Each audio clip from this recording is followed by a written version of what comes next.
ഈ ഓണം മൈ മൊബൈലിനോടൊപ്പം my Onam my മൊബൈലിൽ ഇനി ഓഫറുകളുടെ ഓണക്കാലം. പർച്ചേസ് ചെയ്യുന്ന പുതിയ ഫോണുകൾക്കും യൂസ്ഡ് ഫോണുകൾക്കും ഉറപ്പായ സ്ക്രാച്ച് ആൻഡ് വിൻ സമ്മാനങ്ങൾ, gold coin, cycle, table fan, mixie, iron box തുടങ്ങി ഒട്ടനേകം സമ്മാനങ്ങൾ. ഒപ്പം 24 മാസം വരെ നോ കോസ്റ്റ് EMI സൗകര്യവും. അവയവക്കടത്തിന് ശ്രമിച്ചെന്ന പരാതിയിൽ 2 പേർ അറസ്റ്റിൽ. വളാഞ്ചേരി സ്വദേശികളായ ശശി, നെജുമുദ്ദീൻ എന്നിവരാണ് പിടിയിലായത്. ഇവർ അവയവക്കടത്ത് ഏജന്റുമാരുമായി പ്രവർത്തിക്കുന്നവരാണെന്നാണ് പോലീസിന്റെ സംശയം.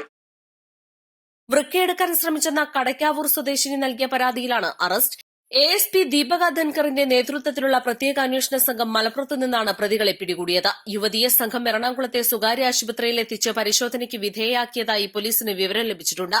യുവതിയുമായി സംഘം എങ്ങനെ ബന്ധപ്പെട്ടു തുടങ്ങിയ വിവരങ്ങൾ പോലീസ് അന്വേഷിക്കുകയാണ്. അതേസമയം യുവതിയെ പീഡനത്തിന് ഇരയാക്കിയതായും പരാതിയുണ്ട്. അവയവക്കടത്ത് സംഘത്തിൽ കൂടുതൽ പേർ ഉൾപ്പെട്ടതായും സംശയിക്കുന്നുണ്ട്. പ്രതികളെ കസ്റ്റഡിയിൽ വാങ്ങി അന്വേഷണം നടത്തിയാലേ സംഘത്തെയും ഇവരുടെ പ്രവർത്തനങ്ങളെയും കുറിച്ച് കൂടുതൽ വിവരങ്ങൾ ലഭിക്കൂവെന്ന് ASP അറിയിച്ചു. കോടതിയിൽ ഹാജരാക്കിയ പ്രതികളെ റിമാൻഡ് ചെയ്തു. East live, Malappuram.